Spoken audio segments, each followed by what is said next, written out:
Hello, lovelies. So last time you saw us, we were on a train from London to Paris. Dear travelers, welcome to France. This is obviously part 2 of our latest Europe trip vlogs. So we took the Eurostar train from London under the ocean to the city of Paris. And I gotta say, as soon as we arrived, I instantly fell in love. I had always wanted to go to Paris ever since I was a little girl. I'd always dreamed about how amazing it would be, and honestly, it did not disappoint. It was everything I thought it would be, and so much more.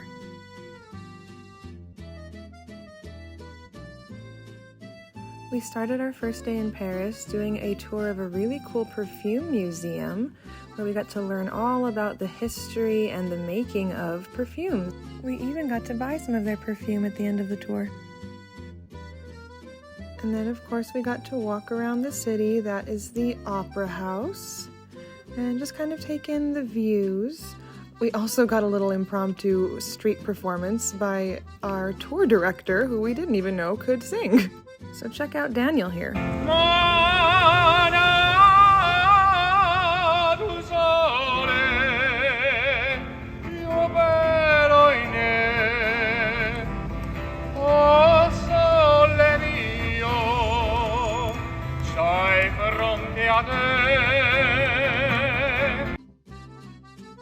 And then we wasted no time. He took us right to what we all wanted to see the most, the Eiffel Tower. I gotta say, seeing this thing up close and in real life was kind of mind-blowing. It felt like you were looking at a dragon, you know, or something that you only see in movies or books and you don't actually think exists in real life. And then, of course, to add to the romanticism of it all, we got to take a tour on a riverboat and see not only the Eiffel Tower, but the rest of the city, which was so cool. A great way to see the city, just like in London. So I highly recommend, if you go to any of these cities, try taking a tour from a boat on the river, because it is so cool and a way less exhausting way to see the city instead of on foot. And then we floated past the Notre Dame Cathedral. Now, I was starstruck by the Eiffel Tower, but I was not expecting to get emotional seeing the Notre Dame Cathedral. I don't know if it was because of how old and majestic it was, or because it was still standing there after a devastating fire, but something about it just made me tear up. It was very powerful. This was us floating by what used to be the prison where they held Marie Antoinette back in the French Revolution.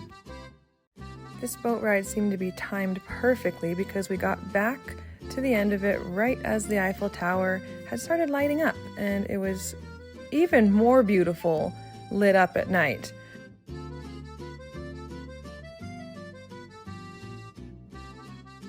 And as if it couldn't get more beautiful than that, as soon as we docked, it started to sparkle. This whole experience was extra special because it was also our anniversary that day. So Eric and I celebrated our first year of marriage in the city of love.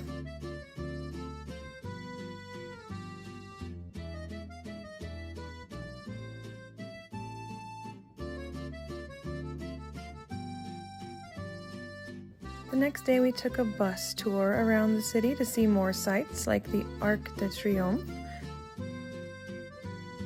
And then after our bus tour, we had free time for the rest of the day, so Eric and I decided to go check out the Louvre. But of course, in order to get to the Louvre Museum, you have to walk through these beautiful Tuileries gardens, so we spent quite some time there too, just enjoying the whole atmosphere there.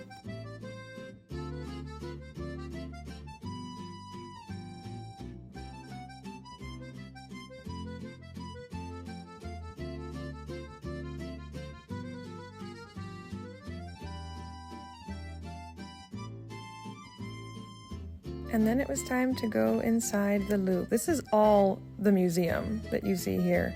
You enter through the cool glass pyramid that everyone loves to take pictures in front of.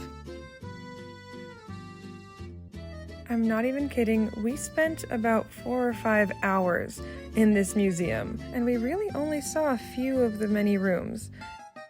And pro tip, I highly recommend if you're going to come see this museum to buy tickets online ahead of time. But they were only 17 euros, so it's not even an expensive museum to see.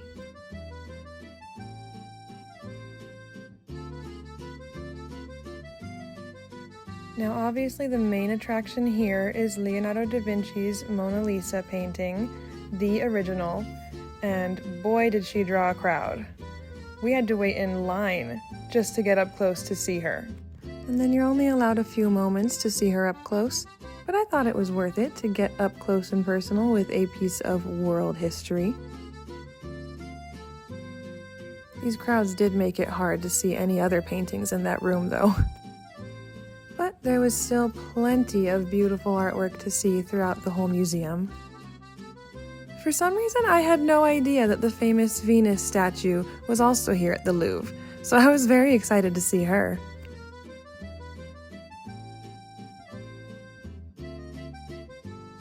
The whole museum was divided into sections, so I believe this section was the Greek and Roman statues. And then we looked through the Egyptian artifacts section, and man was that cool. Check out this mummy sarcophagus exhibit. By the way, Egypt is the next trip we're taking with this tour company, so stay tuned for that adventure and let me know if you want to come with us. One of the coolest parts of the Louvre that not a lot of people know about is the Napoleon apartments. It's absolutely stunning. All of the rooms look like this in this section. It took us a while to find these rooms, but definitely worth looking for them because they're beautiful. After our long day at the Louvre, our whole group got together for an authentic French dinner, complete with entertainment.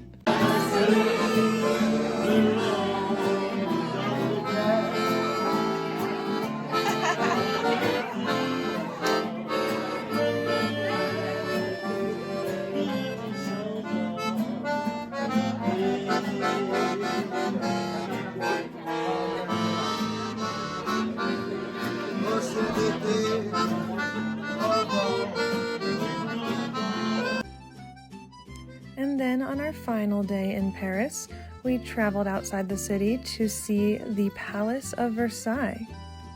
If any of you are fans of Marie Antoinette or King Louis XVI, you will definitely need to see this place. It is massive, the definition of a grand palace.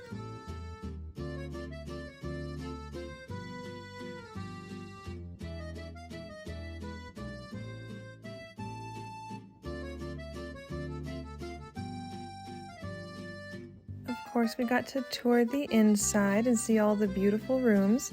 This was the chapel where Marie Antoinette got married to King Louis.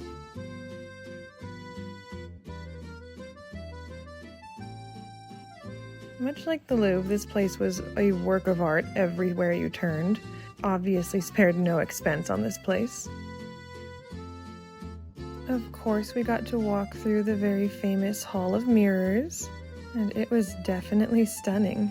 Probably my favorite part of the inside of this palace.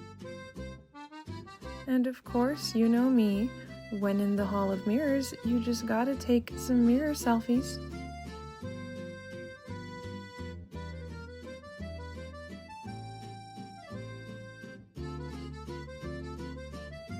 After that room, we got to see Marie Antoinette's actual bedroom, which was so pretty.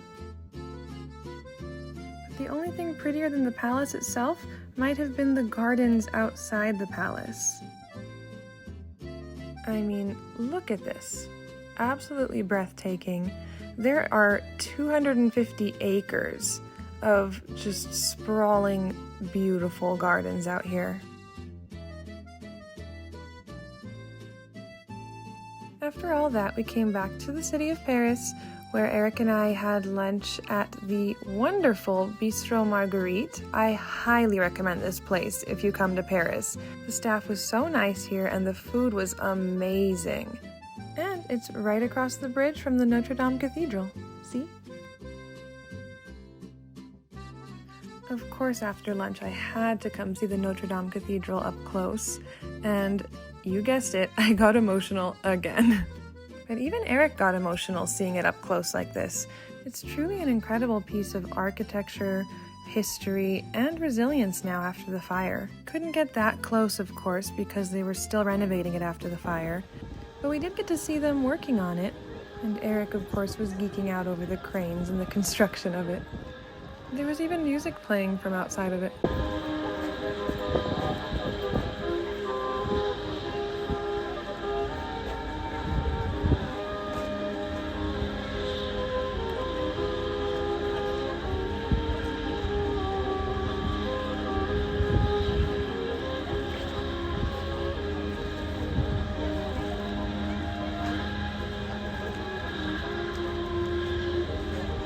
Well, that's all for now.